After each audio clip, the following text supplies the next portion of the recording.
We cannot allow the right-wing Republican leadership to equate what occurs, the insurrection and all the violence by the right-wing militias and the right-wing white supremacists, to somehow have the equivalent of the protests that we're doing for Black Lives Matter, the protests that we're doing for equal justice, etc.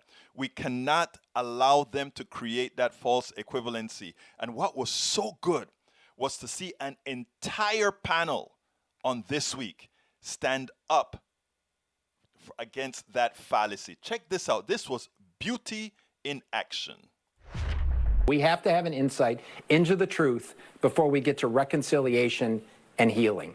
Agree with that, Rahm Emanuel? 100%. When somebody is running around the Capitol with T-shirts that say Camp Auschwitz, Confederate flags, 6 million wasn't enough. I'm sorry, there is not a statute of limitation when it comes to defending the Constitution. And if you have a wound in the body politic, it must be disinfected to be clean. And this story is going to get worse as time goes on, and that's what Mitch McConnell knows. It is not going to get better in the next 3 to 4 weeks. Information is not static here.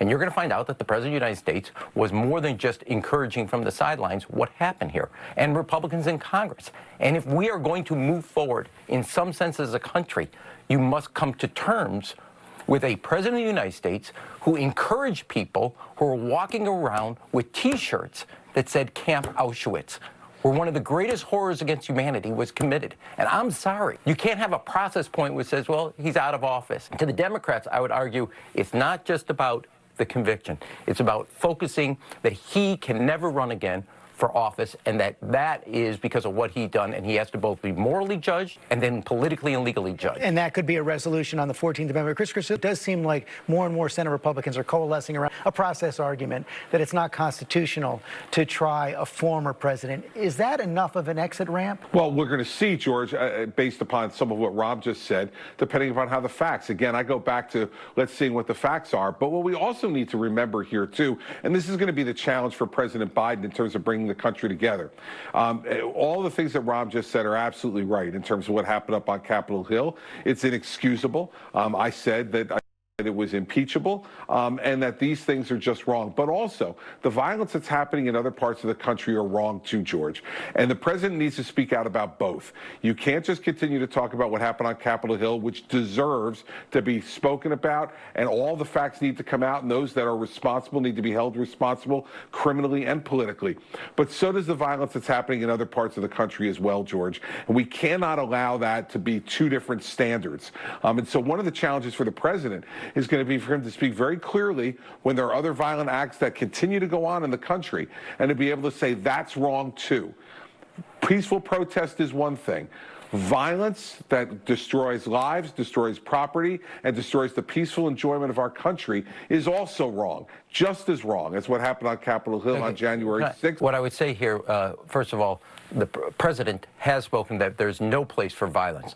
But what I will reject is the idea that somehow what happened in Portland is morally equivalent to literally a Confederate flag, and 6 million is not enough.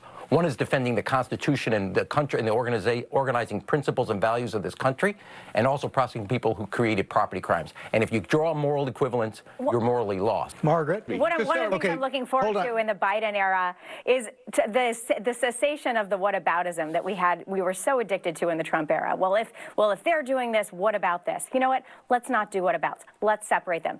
There was an insurrection on the Capitol that the President of the United States actually encouraged and pointed his supporters to. We can deal with that in its own vessel and then separately deal with other acts of violence. They are separate. There is no whataboutism here, and we can do all of it. And what I will say about the impeachment is just give it time to have a fair and timely and open, transparent process, and the American people and the Senate may very well do exactly the right thing, which is truth and justice that can then lead to reconciliation. Let Matt go, and then you. So it is incredibly frustrating to listen to so many Republicans talk about why isn't Biden talking about this, and why isn't Biden, and we need unity, and we need healing, and we need fiscal level of responsibility. I mean, it is the triple crown American Pharaoh level of hypocrisy and dishonesty after what we've witnessed the last 4 years in division, in polarization, in no condemning of white supremacists and white nationalists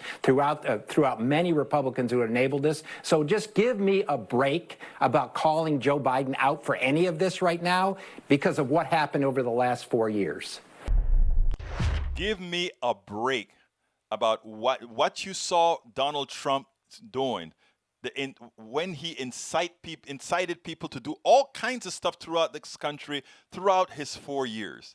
And you're going to now talk about El Señor Biden going ahead and needing the kinds of protests that this country does need to finally get its act together on social justice, economic justice, and racial justice.